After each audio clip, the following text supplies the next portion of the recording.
আসসালামু আলাইকুম রহমতুল্লাহ। দ্বীনি ইসলাম নলেজ চ্যানেলে আপনাদের স্বাগতম। আজ আমি আপনাদের সঙ্গে আলোচনা করব, আজ পবিত্র জুমার দিনে অথবা রাতে যদি আপনারা এই এক শব্দের দোয়াটি কষ্ট করে মাত্র 3 বার অথবা একবার পড়তে পারেন, তাহলে আপনার জীবনের সমস্ত গুনাহ আল্লাহ মাফ করে দিবেন।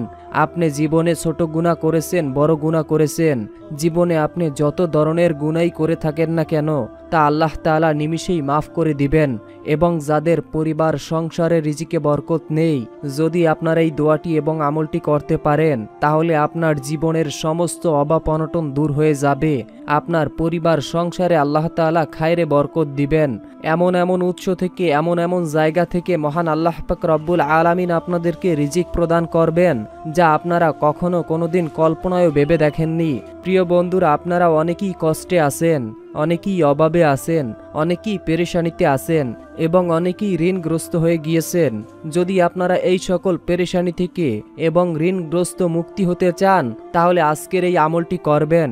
বিশেষ করে এই আমলটি করার ফলে আপনাদের সকল অভাব অনটন দূর হয়ে যাবে, আপনাদের মনের আশা পূরণ হবে এবং আপনাদের জীবনের সমস্ত গুনাহ আল্লাহ মাফ করে দিবেন ইনশাআল্লাহ। তাই মনের ভিতরে শতভাগ বিশ্বাস এবং ইয়াকিন নিয়ে জীবনে একবার হলো আমলটি করবেন। এই উদ্দেশ্যে ভিডিওটি না টেনে একদম শেষ পর্যন্ত দেখতে থাকুন। অনুরোধ করছি, আমরাই প্রথমবার নারীদের ছবি ছাড়া কিংবা হারাম কোনো ছবি ছাড়া ইউটিউবে এবং ফেসবুকে ভিডিও দিয়ে থাকছি। এরকম ভিডিওগুলি যদি আপনি আপনার ফোনে পেতে চান, এজন্য অবশ্যই দ্বীনে ইসলাম নলেজ চ্যানেলটিকে সাবস্ক্রাইব করে রাখুন। তো চলুন শুরু করি। প্রিয় দিনী ভাই এবং বোনেরা, সাপ্তাহিক শ্রেষ্ঠ দিন হলো শুক্রবার বা জুমার দিন। মুসলমানদের জন্য এই দিনটি অধিক গুরুত্বপূর্ণ ও ফজিলাতপূর্ণ একটি দিন। এই দিনে এবং রাতের কিছু সময় আল্লাহ তাআলার কাছে বান্দা যে কোনো দোয়াই করুক না কেন, তা আল্লাহ তাআলা কবুল করে থাকেন। হাদিসে এসেছে, বিভিন্ন বর্ণনায় বিভিন্ন সময়ের কথা উল্লেখ হয়েছে, তবে সেই সময়টি কোনটি এবং যে আমলটি করলে বা যে দোয়া পড়লে আপনারা সারা রাত তাহাজ্জুদ পড়ার সওয়াব পাবেন। প্রিয় দিনী ভাই এবং বোনেরা, খুবই গুরুত্বপূর্ণ ভিডিও। দেখুন, আপনি যদি সপ্তাহে 7 দিন আমল নাও করেন তাতে কোনো সমস্যা নেই। যদি আপনি শুক্রবার আমল করতে পারেন, বা এই শুক্রবার যেহেতু আমরা অনেকেই ছুটিতে থাকি, তো এই ছুটির দিনটা যদি আপনারা কাজে লাগাতে পারেন বা এই দিনটাতে যদি আপনারা আমল করতে পারেন, দেখা গেছে আপনারা অন্য দিন আমল না করলেও সমস্যা নেই। যদি এই দিনটাতে আপনি আমল করতে পারেন, তাহলে আল্লাহর কাছে এই দিনের তুলনায় আপনি অনেক গুরুত্ব পেয়ে যাবেন, অনেক ফজিলাত পেয়ে যাবেন। দেখুন, আল্লাহ পাক রব্বুল আলামিন কিন্তু আমাদেরকে এই পৃথিবীতে পাঠিয়েছেন তার ইবাদত বন্দেগী করার জন্য। আপনি আল্লাহ তাআলার সব নেয়ামত ভোগ করার পরও আল্লাহ তাআলার শুকরিয়া আদায় করবেন না কিংবা আল্লাহ তাআলার ইবাদত করবেন না, এটা কিন্তু আল্লাহ তাআলা কখনোই মেনে নেবেন না। দেখেন, যখন আমরা আল্লাহ তাআলার নাফরমানিতে লিপ্ত হব, তখন কিন্তু আল্লাহ তাআলা আমাদের উপর গজব দিবেন। সেই গজব আসতে পারে যে কোনো মাধ্যম থেকে। সেটা হতে পারে আকাশের বৃষ্টি বন্ধ হয়ে যেতে পারে, অথবা আমাদের পাপের কারণে আকাশ থেকে বৃষ্টি এমনভাবে বর্ষণ হবে যা আমাদের প্রয়োজন নাই। অর্থাৎ আমাদের বৃষ্টির এখন প্রয়োজন নাই, কিন্তু আল্লাহ তাআলা এখন আমাদেরকে বৃষ্টি দিচ্ছেন। দেখুন, আমাদের প্রিয় নবী হযরত মুহাম্মদ সাল্লাল্লাহু আলাইহি ওয়াসাল্লাম আমাদেরকে অনেকগুলো কিয়ামতের আলামত বলে গিয়েছেন। সেই আলামতের ভিতরে এটাও আছে যে যখন মানুষের পাপ বেশি হয়ে যাবে, তখন আকাশের বৃষ্টি বন্ধ হয়ে যাবে। আর যদি বৃষ্টি হয়, তাহলে তা অতিবৃষ্টি, অনাবৃষ্টি, শিলাবৃষ্টি হবে। এবং বান্দার যখন বৃষ্টি লাগবে না, তখন আল্লাহ তাআলার আকাশ থেকে বৃষ্টি বর্ষণ হবে। এটা দ্বারা আমরা বুঝতে পারলাম যে আমরা অনেক পাপ করে ফেলেছি। আমাদের পাপের কারণে আল্লাহ তাআলার আকাশ সে বৃষ্টি যখন দিচ্ছে তখন থামছে না, আর যখন বৃষ্টি বন্ধ হচ্ছে তখন আর বৃষ্টি দিচ্ছে না, আর রোদের তাপ আমাদের গায়ে প্রচণ্ড আকার লাগতেছে। তো প্রিয় দিনী ভাই এবং বোনেরা, এত পাপ করার পরও মানুষ কেন জানি জুমার দিন অন্তত একটা দিনও আমল করতে চাচ্ছে না। তো আপনারা যদি এই জুমার দিন আমলটা করতে পারেন, তাহলে কিন্তু আপনাদের পেছনের সমস্ত গুনাহ আল্লাহ মাফ করে দিবেন। আপনার 60-70 বছরের গুনাহ, 80-90 বছরের গুনাহ, অর্থাৎ আপনার বয়স যত হয়েছে, আপনি যত বড় গুনাহ করেন না কেন, যত পাপই করেন না কেন, আল্লাহ তাআলার কাছে কিন্তু আপনি মাফ পাবেন। অনেকেই বলতে পারেন, আমি তো অনেক বড় গুনাহ করে ফেলেছি, আল্লাহ কি আমার সেই গুনাহ মাফ করবেন, বা আমি সেই গুনাহ কি আল্লাহ তাআলার কাছ থেকে ক্ষমা পাবো? দেখুন প্রিয় দিনী ভাই এবং বোনেরা, আল্লাহ যদি আমাদেরকে ক্ষমা না করতেন, তাহলে আল্লাহ তাআলা এটা বলতেন না যে, আল্লাহ তাআলা বলেছেন পবিত্র কোরআনুল কারীমে, হে আমার বান্দারা, যারা নিজেদের উপর জুলুম করেছো, তোমরা তোমাদের প্রতিপালকের কাছে ক্ষমা চাও, নিশ্চয়ই তিনি ক্ষমা করবেন, তিনি ক্ষমাশীল, অত্যন্ত দয়ালু। তিনি অবশ্যই তোমাদের পাপগুলো ক্ষমা করবেন। শুধু তোমাদের পাপ ক্ষমা করেই সে ক্ষান্ত হবেন না, তোমাদের সেই পাপগুলোকে নেকি দ্বারা, সওয়াব দ্বারা পরিবর্তন করে দিবেন। সুবহানাল্লাহ, সুবহানাল্লাহ। প্রিয় দিনী ভাই এবং বোনেরা, জুমার গুরুত্ব এতটাই বেশি যে জাবের ইবনে আব্দুল্লাহ রাদিয়াল্লাহু তাআলা আনহু থেকে বর্ণিত হাদিসে রাসূলুল্লাহ সাল্লাল্লাহু আলাইহি ওয়াসাল্লাম বলেছেন, জুমার দিন এমন একটি সময় রয়েছে যাতে আল্লাহর বান্দা আল্লাহর কাছে যা চায় আল্লাহ তাআলা তাই দেন, এবং যারা অভাবে আছে, কষ্টে আছে, যারা পেরেশানিতে আছে, যাদের দেয়ালে পিঠ ঠেকে গেছে, কোনো মাধ্যমই খুঁজে পাচ্ছে না, আল্লাহ তাআলা তাদেরকে বলেন, হে আমার বান্দারা, তোমরা কি দেখো না যে আমি আল্লাহ তোমাদের জন্য বসে আছি? তোমরা আমাকে ডাকো, অবশ্যই তোমাদের ডাকে আমি সাড়া দেব। তোমাদের যা প্রয়োজন তোমরা আমার কাছে চাও, আমি তোমাদেরকে তা দেব। তোমাদের কি প্রয়োজন? তোমাদের যেটাই প্রয়োজন হোক না কেন, তুমি আল্লাহর কাছে চাও, তোমার সৃষ্টিকর্তার কাছে চাও, অবশ্যই তিনি তোমাদেরকে তা দিবেন। তোমাদের যত অভাব থাকুক না কেন, তোমাদের যত কষ্ট থাকুক না কেন, তোমরা আল্লাহ তাআলার কাছে যে কোনো উছিলায়, যে কোনো মাধ্যম থেকে চাইতে পারো। প্রিয় দিনী ভাই এবং বোনেরা, আমরা যদি একটু পিছনে ফিরে যাই, যেমন নবীজির মেয়ে হযরত ফাতেমা রাদিয়াল্লাহু তাআলা আনহা, সে কিন্তু আল্লাহ তাআলার খুব প্রিয় একজন বান্দি। তো হযরত ফাতেমা রাদিয়াল্লাহু তাআলা আনহা কিন্তু নবীজির মেয়ে। তো আপনারা বুঝতেই পারছেন যে নবীজির মেয়েকে নবীজি বলেন, হে ফাতেমা, তুমি তোমার কবরের সামানা জোগাড় করেই কবরে যাও। কবরে গিয়ে যদি তুমি বলো, আমি মুহাম্মাদের মেয়ে ফাতেমা, হে কবরের ফেরেশতারা, তোমরা আমাকে মাফ করে দাও, ক্ষমা করে দাও, তখন সেখানে আমার পরিচয় তোমার কোনোই কাজে আসবে না। সুতরাং তুমি তোমার কবরের সামানা জোগাড় করে কবরে যাও। সাবধান হে ফাতেমা, আল্লাহকে অধিক পরিমাণ স্মরণ করো এবং ভয় করো সেদিনের কথা, যেদিন কেউ কারো উপকারে আসবে না, এমনকি তোমার পিতা হযরত মুহাম্মদ সাল্লাল্লাহু আলাইহি ওয়াসাল্লামও তোমার কোনো উপকারে আসবে না। তো প্রিয়দিনী ভাই এবং বোনেরা, এই কথা থেকে আমরা বুঝতে পারলাম যে নবীজির মেয়ে হওয়ার পরেও সে নবীজির সুপারিশ পাবে না, অর্থাৎ নবীজির পরিচয় দিয়ে সে মাফ পাবে না কবরে। অর্থাৎ আপনি যদি কবরে গিয়ে বলেন যে হে ফেরেশতা, আমি মুহাম্মদ সাল্লাল্লাহু আলাইহি ওয়াসাল্লামের উম্মত, আখির নবীর উম্মত, আমাকে ক্ষমা করে দাও, তখন কিন্তু সেখানে এই পরিচয়ে কোনো কাজ হবে না।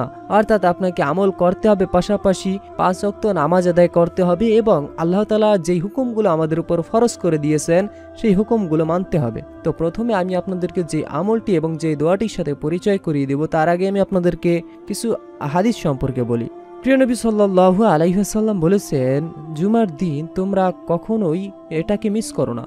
জুমার দিন সম্পর্কে বা এর ফজিলাত সম্পর্কে যদি তোমরা জানতে বা বুঝতে পারতে, তাহলে তোমরা মারামারি লাগিয়ে দিতে মসজিদে যাওয়ার জন্য, কে কার আগে মসজিদে যায়। আর মহান আল্লাহ তাআলা পবিত্র কুরআনুল কারীমে বলেন, হে মুমিনগণ, যখন জুমার দিন আজান দেওয়া হয় তখন তোমরা দুনিয়াবি যাবতীয় কাজকর্ম ছেড়ে দাও এবং আল্লাহর স্মরণের দিকে এগিয়ে যাও, এটা তোমাদের জন্য কল্যাণ, যদি তোমরা এটা জানতে।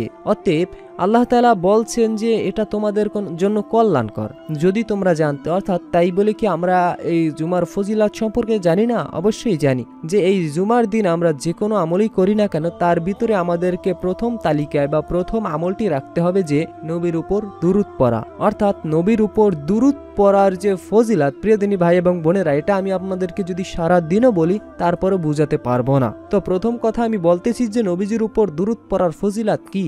দেখেন, যখন আমি আপনি নবীজির উপর একবার দুরূদ পড়ব, তখন আমাদের উপর 10টা রহমত নাজিল হবে। অর্থাৎ আল্লাহ তাআলা নিজেই রহমত নাজিল করে দিবেন এবং আমাদের আমলনামা থেকে, অর্থাৎ আমলনামা থেকে গুনাহ 10টি কেটে দেবে। অর্থাৎ আপনার আমলনামায় যদি কোনো গুনাহ থাকে, তাহলে সেখান থেকে 10টি গুনাহকে মাফ করে দেবেন বা ক্ষমা করে দেবেন বা মোচন করে দেবেন, অথবা পরিবর্তন করে তার নেকি আপনার আমলনামায় দিয়ে দেবেন। এবং যদি আপনারা একবার দুরূদ পড়েন, তাহলে আপনাদের অন্তর পরিষ্কার হয়ে যাবে, অন্তরে শান্তি পাবেন। আল্লাহ তাআলা বলেন, নিশ্চয়ই আমি ও ফেরেশতারা মিলে নবীর উপর দুরূদ পড়ি। অতএব হে বনি আদম, হে বনি আদম, অবশ্যই তোমরা নবীর উপর দুরূদ পড়ো এবং সালাম পাঠাও। যেখানে আল্লাহ তাআলা নিজেই তার নবীর উপর দুরূদ ও সালাম পেশ করে, সেখানে আমাদেরকে তো অবশ্যই এটি করতে হবে। দুরূদ আপনারা যে কোনো সময় পড়তে পারেন, তবে দুরূদ পড়ারও একটি নিয়ম কানুন রয়েছে। আপনারা যে কোনো আমলই করেন না কেন, তার একটি বিশেষ নিয়ম থাকে। যে কোনো কাজই করবেন না কেন, যে কাজই করেন না কেন, সেই কাজই একটা নিয়ম থাকে। তেমনিভাবে আপনারাও আমলটি করবেন নিয়মটি মেনে। যে 3 কারণে রিজিকে বরকত হয় না, অর্থাৎ প্রিয় দিনী ভাই এবং বোনেরা, এখন আমি আপনাদেরকে বলবো যে 3 কারণে আমাদের রিজিকে বরকত হয় না। রিজিক আরবি শব্দ, এর অর্থ জীবিকা বা খাদ্য, এর আবিধানিক অর্থ। তবে রিজিকের অর্থ ব্যাপক। ভাত রুটিও যেমন রিজিক, তেমনি সুস্থতাও আল্লাহ তাআলার মহাপ্রদত্ত একটি নিয়ামত। ভালো কাজকর্মে যেমনিভাবে আল্লাহ তাআলা রিজিক বৃদ্ধি করেন, তেমনিভাবে কিছু কিছু কাজের কারণে আল্লাহ তাআলা বান্দার রিজিক সক্রিয় করে দেয় বা কমিয়ে দেয়। কিছু কারণ এখন উল্লেখ করা হবে। প্রিয়দিনী ভাই এবং বোনেরা, এখন আমি আপনাদেরকে কিছু কারণ বলে দেব, যেই কারণগুলোর কারণে আসলে আপনাদের জীবনের রিজিকে বরকত কমে যায়। 1 নাম্বার, পাপ কাজে লিপ্ত হওয়া। ভালো ও নেক কাজে আল্লাহ তাআলা খুশি হন, আর বদ ও মন্দ কাজে মহান আল্লাহ তাআলা নাখোশ হন। শুধু নাখোশই হন না, বরং তার রিজিকও সক্রিয় করে দেন। রাসূলুল্লাহ সাল্লাল্লাহু আলাইহি ওয়াসাল্লাম বলেছেন, সৎকর্ম ছাড়া অন্য কোনো কিছুতেই রিজিক বাড়াতে পারে না, এবং দোয়া ছাড়া অন্য কিছুতেই তার জীবনে ও রুজি রোজগারে কখনোই বরকত হয় না। মানুষ পাপ কাজ করার কারণে মহান আল্লাহ তাআলার প্রদত্ত নিয়ামত থেকে বঞ্চিত হয়। মহান আল্লাহ তাআলা তার প্রতি নিয়ামত বন্ধ করে দেন বা কমিয়ে দেন। 2 নাম্বার কারণ হলো, যে কারণে মহান আল্লাহ পাক রব্বুল আলামিন আপনাদেরকে রুজি রোজগারে বরকত কমিয়ে দেন, তা হলো মহান আল্লাহ তাআলা রুজি রোজগার খেয়ে, মহান আল্লাহ তাআলার নিয়ামত খেয়ে শুকরিয়া আদায় না করা। সব মানুষই মহান আল্লাহ তাআলা রব্বুল আলামিনের নিয়ামতের ভিতরে ডুবে আছে। যেসব নিয়ামতগুলো খাওয়ার পরে আল্লাহ তাআলার শুকরিয়া আদায় করা আবশ্যক। শুকরিয়া আদায় করলে রিজিক বৃদ্ধি পায়। আর বিপরীতভাবে যদি এই নিয়ামতের শুকরিয়া আদায় করা না হয়, তাহলে মহান আল্লাহ পাক রব্বুল আলামিন বলেন, যদি তোমরা শুকরিয়া আদায় করো, তবে আমি অবশ্যই তোমাদেরকে আরো বেশি দেব। আর যদি তোমরা অকৃতজ্ঞ হও, তবে নিশ্চয়ই আমার শাস্তি বড় কঠিন। সূরা ইব্রাহিম। অর্থাৎ প্রিয়দিনী ভাই এবং বোনেরা, আপনি যেভাবেই আছেন, যে অবস্থায় থাকেন না কেন, আপনাকে শুকরিয়া আদায় করতেই হবে। 3 নাম্বার, হারাম উপার্জন করা। রাসূলুল্লাহ সাল্লাল্লাহু আলাইহি ওয়াসাল্লাম বলেছেন, এই পৃথিবীতে ধন দৌলতের অভাব নেই। যে ব্যক্তি তা সৎভাবে গ্রহণ করবে এবং সৎভাবে ব্যবসা করবে, তা তার খুবই উপকারী হবে। আর যে তা অন্যান্যভাবে ব্যবহার করবে, সে ওই ব্যক্তির মতো হবে যে খেতে থাকে, কিন্তু ওই ব্যক্তির কখনোই তৃপ্তি হয় না। অর্থাৎ প্রিয়দিনী ভাই এবং বোনেরা, আপনাকে আমাকে অবশ্যই এটা মানতে হবে এবং জানতে হবে, এবং এটা অবশ্যই আমাদেরকে আমাদের জীবনে অ্যাপ্লাই করতে হবে। অর্থাৎ আপনি আমি যে কোনো কাজই করি না কেন, আমরা সৎ পথে অবশ্যই কাজ করব এবং আল্লাহ তাআলার নিয়ামত খেয়ে শুকরিয়া আদায় করব। তো প্রিয়দিনী ভাই এবং বোনেরা, আজ পবিত্র শুক্রবার দিনে এবং রাতে যদি আপনারা যে কোনো সময় এই ভিডিওটি দেখেন না কেন, ওই সময়ে যদি আপনারা এই আমলটি করেন, তাহলে আপনাদের অভাব অনটন দারিদ্রতা দূর হয়ে যাবে। তো আজকে যেহেতু শুক্রবার, তো আমি আশা করি আপনারা সকলেই মনোযোগ সহকারে সূরাটি শুনেছেন। রাসূল সাল্লাল্লাহু আলাইহি ওয়াসাল্লামের উপর দুরূদ পড়া ইসলামে অন্যতম ইবাদত। তার উপরে দুরূদ পড়েন স্বয়ং আল্লাহ তাআলা ও তার ফেরেশতারা। তাই মানুষকেও মহান আল্লাহ পাক রব্বুল আলামিন তার উপরে দুরূদ পড়ার নির্দেশ দিয়েছেন। পবিত্র কোরআনে ইরশাদ হয়েছে, নিশ্চয়ই আল্লাহ তার ফেরেশতারা নবীর প্রতি দুরূদ পাঠ করে। হে ঈমানদাররা, তোমরাও তার প্রতি দুরূদ পাঠ করো এবং বেশি বেশি পরিমাণে সালাম পাঠাও। সূরা আহজাব।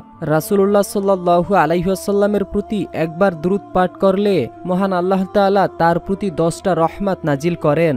আবু হুরায়রা রাদিয়াল্লাহু তাআলা আনহু থেকে বর্ণিত, রাসূলুল্লাহ সাল্লাল্লাহু আলাইহি ওয়াসাল্লাম বলেছেন, যে ব্যক্তি আমার প্রতি একবার দুরূদ পাঠ করবে, আল্লাহ তাআলা তার প্রতি 10টা রহমত বর্ষণ করবে। শুধু তার প্রতি 10টা রহমতই বর্ষণ করবে না, তাকে মহান আল্লাহ পাক রব্বুল আলামিন 10টি মর্যাদার স্তর বৃদ্ধি করে দিবেন। বিশেষ করে জুমার দিন দুরূদ পড়ার ফজিলত অনেক। কেউ যদি জুমার দিন একবার দুরূদ পড়ে, মহান আল্লাহ পাক রব্বুল আলামিন তার প্রতি 10টা রহমত তো নাজিল করবেনই, এবং দুরূদ পড়ার ওসিলায় তার উপর আসা বালা মুসিবত দূর করে দিবেন। তো এখন আমি আপনাদেরকে যেই দুরূদটি বলে দিব সেই দুরূদটি আপনারা খুবই মনোযোগ সহকারে শুনবেন এবং মুখস্থ করে নেওয়ার চেষ্টা করবেন ইনশাআল্লাহ। বিসমিল্লাহির রহমানির রহিম। আল্লাহুম্মা সাল্লি আলা মুহাম্মাদি ওয়া আলা আলি মুহাম্মাদ। আল্লাহুম্মা সাল্লি আলা মুহাম্মাদি ওয়া আলা আলি মুহাম্মাদ। হে আল্লাহ, আপনি মুহাম্মদ এবং তার বংশের প্রতি রহমত বর্ষণ করুন। যাদের এই দুরূদটি পড়তে কষ্ট হবে তারা অবশ্যই এই দুরূদটি পড়বেন। বিসমিল্লাহির রহমানির রহিম। আল্লাহুম্মা সাল্লি ওয়া সাল্লিম আলা নাবিয়ানা মুহাম্মাদ। আল্লাহুম্মা সাল্লি ওয়া সাল্লিম আলা নাবিয়ানা মুহাম্মাদ। অর্থ, হে আল্লাহ, আপনি আমাদের নবী মুহাম্মদ সাল্লাল্লাহু আলাইহি ওয়াসাল্লামের উপর সালাত ও সালাম বর্ষণ করুন। সুবহানাল্লাহ, সুবহানাল্লাহ। তো এখন আমি আপনাদেরকে যেই দোয়াটি বলে দিব, যারা ঋণগ্রস্ত, অভাবগ্রস্ত, যাদের দেয়ালে পিঠ ঠেকে গেছে, যারা কোনো কিছুতেই উন্নতি করতে পারতেছেন না, কোনো কাজ করে সফলতার মুখ দেখছেন না, সকল কাজই আপনি ব্যর্থ হচ্ছেন, যারা অভাবে আছেন তারা এই দোয়াটি এবং আমলটি করবেন। দোয়াটি আমি এখনই আপনাদেরকে বলে দিচ্ছি। বিসমিল্লাহির রহমানির রহিম। আল্লাহুম্মা গফিরনি বিহালালিকা আন হারামিকা ওয়াগনিনি বিফাদলিকা আম্মান সিওয়াকা।